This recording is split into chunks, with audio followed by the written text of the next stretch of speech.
Ngi chen bana kan gwa seme bana ngi cha ke tongnat bana ngi ke re bani la re bana tongnat bana tin kon lat ko bana ngai gwa seme men gore long gwa seme no brana ngach dob dan deri ka master ke ja jin mi shi ka master ke de ti de kan do ka long ka queen ke tin diala kon dong gori je no deri lat gor no bok da chwa ma tek tek mastering re bane kana bane yu ali tia ka long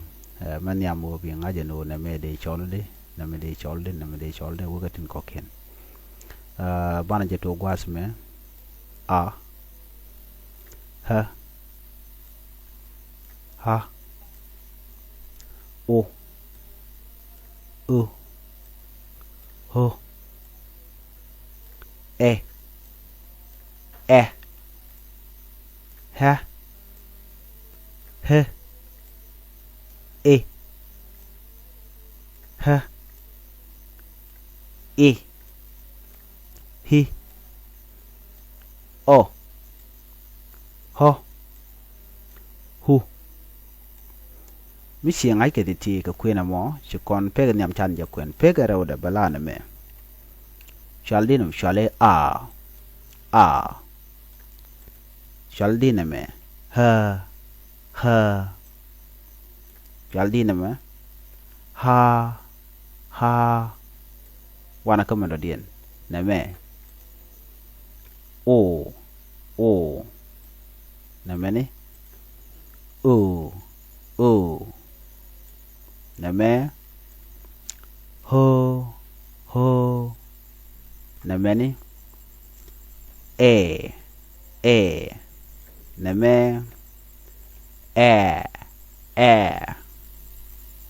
na me ni de solidi ha na me de solidi he na me de solidi e na me de solidi ha na me de solidi e na me de solidi he na me de solidi o na me de solidi ho na me de solidi u kajan chada mi tinen kon ga te gwasme bia ngaje te kan kadak no ka kwendien mu gwarna akaro ada ba chole ne mi cha ka le la ro bela a jenta da na chan ngi ke ja bana we ko de kon riede kon ka gor ka tishit ke de tini a de kon gor de right kon ka a karo ada shi a chit ke tak de yen an dang ro nen der gwatme titini ke an dang ro tak no gwatme to kon ke ha cat ti kon kenen to kon ka ha tak nga yen ne de kon tak wi na chal ka ke tak mangwan ke to kon ke o chan dor gor me de te ke o ndang ro de kon do gor chan dan mo chang arien mitel me de kon pronunciation kul ngai ke de kon gor ka ja okay chan mo gor nen jol ti pinche jol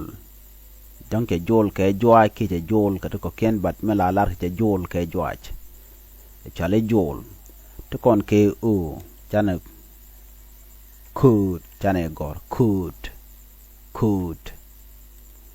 to kon ke ho chan do gor gol am no ngwa gol mala ngwa la kare la karwa chale gol jan bo she gol la mi shit ken che jan no chit ke yang de wi she gol don kana mal diet to kon ke chit ke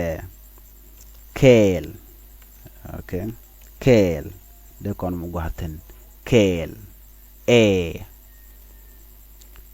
te kon ke air chan do gor gwate me de kon kel de kon ko gwarten te kon ke hair chet ke ta okay mu gor kono bana ka ngacho go ta you know ta na me kel yene na ga jodien kel na ta te kon ke he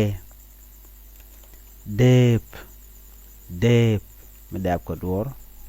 deep te kon ke e kir te kon ke he so ko kuje motel ro to garga na mane la gwana kel bu kon mo ke rien chal ke shet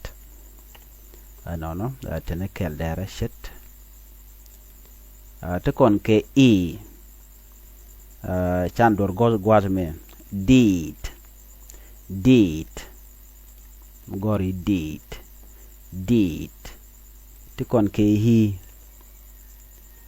kid donc de la kid ball kid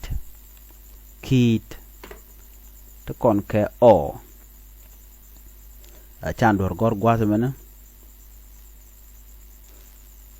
shore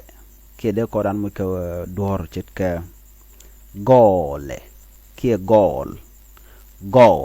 jane ja dore ja tar gwal dino gole te gole mi jaw nga gane chenen gole enen gol na me gol ja gol man tap chi chon che chot gol gwa dan le se mi cha ma cha ja dop ko kwi ko la man la te ko wer chale gol de chale gol ba de yo mi che do ko la chi dong chi ben kare ki chi shot ma en kajan gol mo ne ba ju chi lan bi ko la no she shot gol nyalut gol mo gol mi da diena me de kon do gol torch chawni chawu torch ko ngi ko dan ke we are mastering vowel sound galang no de ran de ke torch atu kon ke hu chet ke kur de kon rebo ka to ko kene de kon gor ke jeno de kon ngach ka tong nat titi mishika master la tia kene long michro jakara me mo gor ke la tok biya loji jok ka bieling ka brod mo jwa riet te deri kwene la jin chan roi ke tungwana long ka kentiti gwada dan roi kon kare bane no mi kwen re bane bi ngaje no titi te kan ka lot mi kene ka kon gor kene rod joden kene ngaje joden de nangade la nyon karan ban mi ci joden ci ngach agwa men rieten kontin bu gor bu ki bu kwen bu kene tiaga long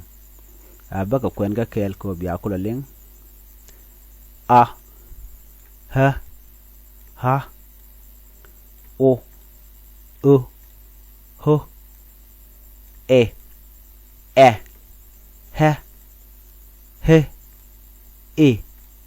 ha hi o ho hu no kwene ke kelkele mu kwene ke cha ka double quantity cha mu ka ane chi ka ta mene chi kon ka mu ke rew ne no kwene bala different ka ta dan dong de ran der je gwikije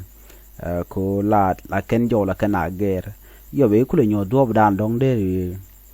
dere tok dere kwene dere ngai ke je ko dong bu ko ni jin ka kel tega ga da ka man pal nyo de gwas me ka ne jena me menen kono mene ko mi che deg den che ngach mi karaw dong arien mi cha gor karaw gor jeno jin dere kwen chi bu kwen ka kwene nyam bi jawda broda gere kaji so na mo be chat be yu tiaka lon kaji okay chana jamin kwen kel banyok chi anen ta te ge men nyam ha o ho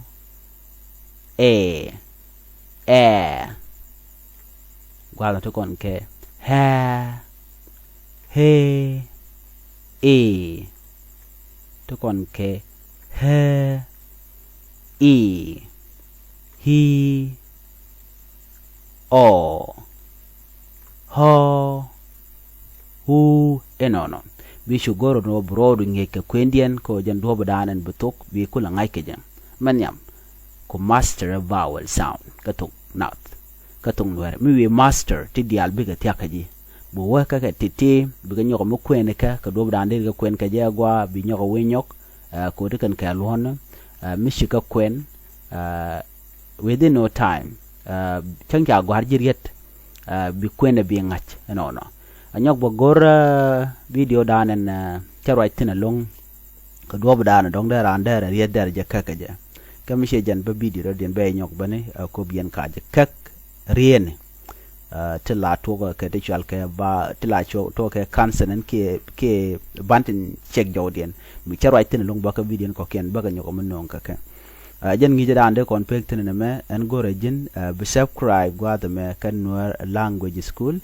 ko bire bane kana bane yale bi ka master kana te dial ko na ba no ga gwa se me ka kwitong nat en bane jek kam da dien bi atemal